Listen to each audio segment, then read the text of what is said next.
Hair growth ചലഞ്ചിന്റെ first പാർട്ടായിട്ടുള്ള 10 days hair care റൊട്ടീൻ്റെ അവസാന ദിവസത്തെ വീഡിയോയാണ് കേട്ടോ ഇന്നൊരു കെരാറ്റിൻ ട്രീറ്റ്മെൻ്റ് ആണ് പറഞ്ഞിരുന്നത്.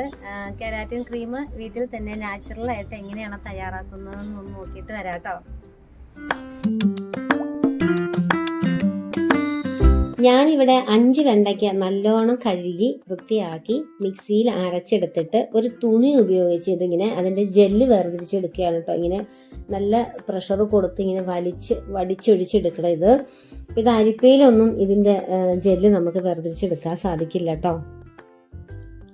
ഫൈറ്റോ കെരാറ്റിൻ, മൈക്രോ ന്യൂട്രിയൻറ്റുകൾ, വിറ്റാമിനുകൾ എന്നിവയാൽ സമ്പുഷ്ടമായ വെണ്ടയ്ക്കയുടെ ജെൽ ഉപയോഗിച്ച് ഉള്ള കണ്ടീഷണറുകൾ, ഹെയർ ക്രീമുകളൊക്കെ ഉപയോഗിക്കുമ്പോൾ തലമുടിയുടെ കേടുപാടുകൾ പരിഹരിക്കുകയും തലമുടി നല്ല തിളക്കവും മിനുസവും ഉള്ളതായിട്ടിരിക്കും. അതുപോലെ വെണ്ടയ്ക്ക ഉപയോഗിക്കുമ്പോൾ കൂടുതലായിട്ടും തലമുടിയുടെ ചുളിവുകളൊക്കെ മാറാനും നല്ലതാണ്. ഇന്നത്തെ കെരാറ്റിൻ ക്രീം തയ്യാറാക്കാൻ വേണ്ടിയിട്ട് 2 സ്പൂൺ അരിപ്പൊടിയും ഒരു 1/2 സ്പൂൺ മൈദയും ചേർത്ത് നല്ല ലൂസായിട്ടുള്ളൊരു പരുവത്തിൽ നമുക്കിത് കുറുക്കിയെടുക്കാം കേട്ടോ. അപ്പോൾ ഇത് അത്യാവശ്യം ഒരു ലോ ഫ്ലെയിമിലിട്ട് വേണം ഇത് കുറുക്കിയെടുക്കാനായിട്ട്. കട്ടയൊന്നും പിടിക്കരുത്. അപ്പോൾ ഇങ്ങനെ കുറുക്കിയെടുക്കണം. അപ്പോൾ ഇതിലോട്ടാണ് ഇനി നമ്മുടെ ഈ വെണ്ടയ്ക്കയുടെ ജെല്ല് നമുക്ക് ചേർത്ത് കൊടുക്കേണ്ടത്. ഇതിലേക്ക് നമുക്ക് 2 ഇൻഗ്രീഡിയൻസും കൂടെ ചേർക്കാനുണ്ട്. അപ്പോൾ ഈ മാവ് കുറുകി വരുന്നതിന് മുന്നേ നമ്മുടെ ഹെയർ ഓയിൽ കുറച്ച് എടുത്ത് വെക്കുക, 2 വൈറ്റമിൻ ഇയുടെ ക്യാപ്സ്യൂൾ എടുത്ത് വെക്കുക, 2, 3, 4 നിങ്ങൾക്ക് ഉപയോഗിക്കാം കേട്ടോ. അപ്പോൾ ഇത്രയും എടുത്ത് വെക്കാം. മാവ് നല്ല തിക്കായിട്ടുള്ളൊരു കൺസിസ്റ്റൻസിയിൽ ഇങ്ങനെ കുറുകി വരുമ്പോൾ കുറച്ചെടുത്ത് മാറ്റി വെച്ചിട്ട് നമുക്ക് ആവശ്യമുള്ളതിലോട്ട് വെണ്ടയ്ക്കയുടെ ജെല്ല് ചേർത്ത് കൊടുത്താൽ മതി കേട്ടോ. അപ്പോൾ ഒരു ഇളം ചൂടോടുകൂടി തന്നെ ഈ മാവിൻ്റെ ഒരു ചൂട് അധികം പോകുന്നതിന് മുന്നേ തന്നെ നമ്മൾ ഈ ജെല്ല് ചേർത്ത് നന്നായിട്ട് മിക്സ് ചെയ്യണം കേട്ടോ.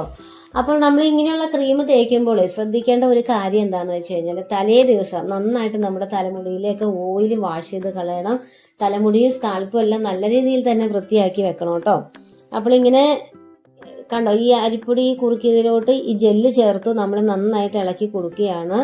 അപ്പോൾ ഇനി ഇതിനകത്തോട്ട് നമുക്ക് ചേർത്ത് കൊടുക്കേണ്ടത് ഒരു മുട്ടയുടെ വെള്ളയാണ്. മുട്ടയുടെ വെള്ളയും നല്ല രീതിയിൽ തന്നെ ഈ മിശ്രിതത്തിലോട്ട് ഇളക്കി യോജിപ്പിച്ച് കൊടുക്കണം കേട്ടോ. അപ്പോൾ ഇതുവരെ നമ്മൾ എടുത്തിരിക്കുന്നത് 3 ഇൻഗ്രീഡിയൻസ് ആണ്. 1 വെണ്ടയ്ക്കയുടെ ജെല്ല്, 2 അരിപ്പൊടി കുറുക്കിയത്, 3 മുട്ടയുടെ വെള്ള. ഇത്രയും തയ്യാറാക്കിയിട്ട് ഒന്നുകൂടെ തുണി ഉപയോഗിച്ചിട്ട് നമ്മൾ ആദ്യം വെണ്ടയ്ക്കയുടെ ജെല്ലെടുത്ത പോലെ ഒന്നുകൂടെ ചെയ്തെടുക്കേണ്ടതാണ്, അരിച്ചെടുക്കേണ്ടതാണ് തുണി ഉപയോഗിച്ച്. പക്ഷെ ഞാൻ എന്ത് ചെയ്തു, ഇതിലോട്ട് വൈറ്റമിൻ ഇയുടെ ക്യാപ്സ്യൂളും ഹെയർ ഓയിലും കൂടെയാണ് കേട്ടോ ചേർത്ത് കൊടുത്തത്. ശരിക്കും ഒന്നുകൂടെ അരിച്ചെടുത്തതിന് ശേഷമാണ് നമ്മൾ വൈറ്റമിൻ ഇയുടെ ക്യാപ്സ്യൂളും അതുപോലെ ഹെയർ ഓയിലും ചേർത്ത് കൊടുക്കേണ്ടത്. ഞാനിവിടെ മുന്നേ ചേർത്തുകൊണ്ട് എനിക്കൊരു ചെറിയ പണി കിട്ടിയത് ഞാൻ കാണിച്ചു തരാം കേട്ടോ. അപ്പോൾ ഈ മിശ്രിതത്തിലോട്ട് ഞാൻ എന്ത് ചെയ്തു, ആദ്യമേ വൈറ്റമിൻ ഇയുടെ ക്യാപ്സ്യൂളും ഹെയർ ഓയിലും ചേർത്ത് കൊടുക്കുകയാണ്.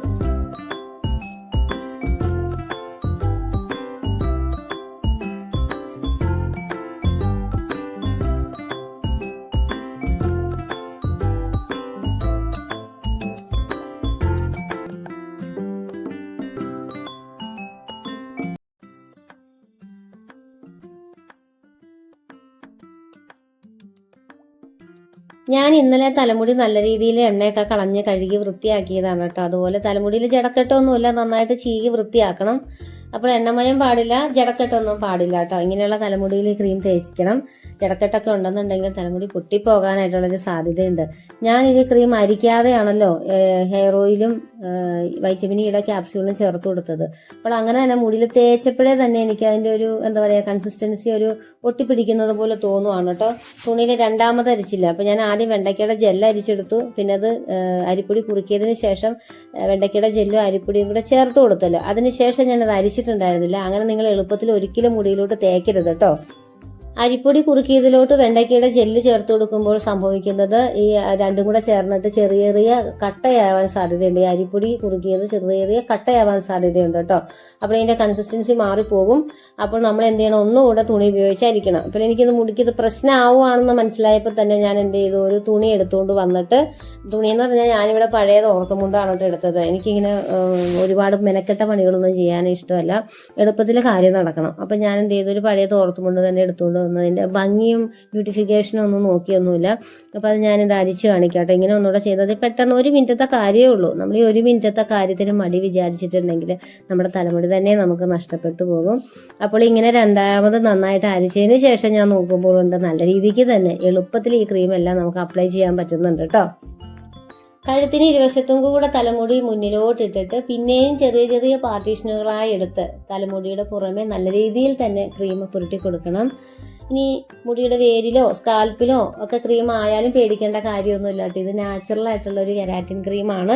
അതുകൊണ്ട് കെമിക്കലൊന്നും അല്ലാത്തത് കൊണ്ട് യാതൊരു ദോഷവും സംഭവിക്കില്ല കേട്ടോ. ധൈര്യമായിട്ട് ഇത് തേച്ച് കൊടുക്കാം. മുടിയിൽ ഉടക്ക് വീഴാതെയും മുടി ഊരി പോകാതെയും അതായത് പൊട്ടി പോകാതെയും ഒന്ന് ശ്രദ്ധിച്ചാൽ മതി. ക്ഷമയോടുകൂടി ചെയ്യണം കേട്ടോ. എന്നിട്ടൊരു 2 മണിക്കൂറിന് ശേഷം സാധാരണ വെള്ളത്തിൽ കഴുകി വൃത്തിയാക്കി എടുക്കണം. ഈ ക്രീം തേച്ച് കൊടുക്കുമ്പോൾ ശ്രദ്ധിക്കേണ്ട ഒരു കാര്യം, തലമുടി ഒട്ടും വളച്ച് കെട്ടുകയോ പിരിക്കുകയോ ഒന്നും ചെയ്യരുത്. നേരെ തന്നെ വെക്കുകയാണെങ്കിൽ അത്രയും തലമുടിയുടെ ചുളിവെല്ലാം മാറി അത് സ്ട്രെയിറ്റ് ആയ പോലെ ഒരു ഫീലും കൂടെ കിട്ടും കേട്ടോ. അപ്പം അതും കൂടെ എല്ലാവരും ഒന്ന് ശ്രദ്ധിക്കണേ. വെണ്ടയ്ക്ക ഉപയോഗിച്ച് നാച്ചുറലായിട്ട് വീട്ടിൽ തന്നെ കെരാറ്റിൻ ക്രീം എങ്ങനെയാണ് ഉണ്ടാക്കുന്നതെന്ന് എല്ലാവരും കണ്ടുവല്ലോ അല്ലേ. ഇത് നമ്മളൊരു ഫംഗ്ഷനൊക്കെ പോകുന്നതിന് 2 ദിവസം മുന്നേ നമുക്കിത് ചെയ്ത് നോക്കാവുന്നതാണ് കേട്ടോ. ഷാമ്പൂ ഒക്കെ ചെയ്യുന്നതിനെക്കാട്ടിലും നമ്മുടെ മുടിക്ക് യാതൊരു ആരോഗ്യ പ്രശ്നങ്ങളും ഉണ്ടാവാതെ നാച്ചുറലായിട്ടുള്ളൊരു ഗ്ലോ കിട്ടുവാനായിട്ടും അതുപോലെ നല്ല മിനുസമുള്ളതായിട്ട് കിടക്കുവാനും അതുപോലെ തലമുടി നല്ല വോളിയത്തിൽ തോന്നിക്കാനും ഒക്കെ ആയിട്ടുള്ളൊരു പാക്കാണിത്. അപ്പോൾ എല്ലാവരും ഇതൊരു ഫംഗ്ഷനൊക്കെ പോകുന്നതിന് മുമ്പ് ഒന്ന് ട്രൈ ചെയ്ത് നോക്കണം കേട്ടോ.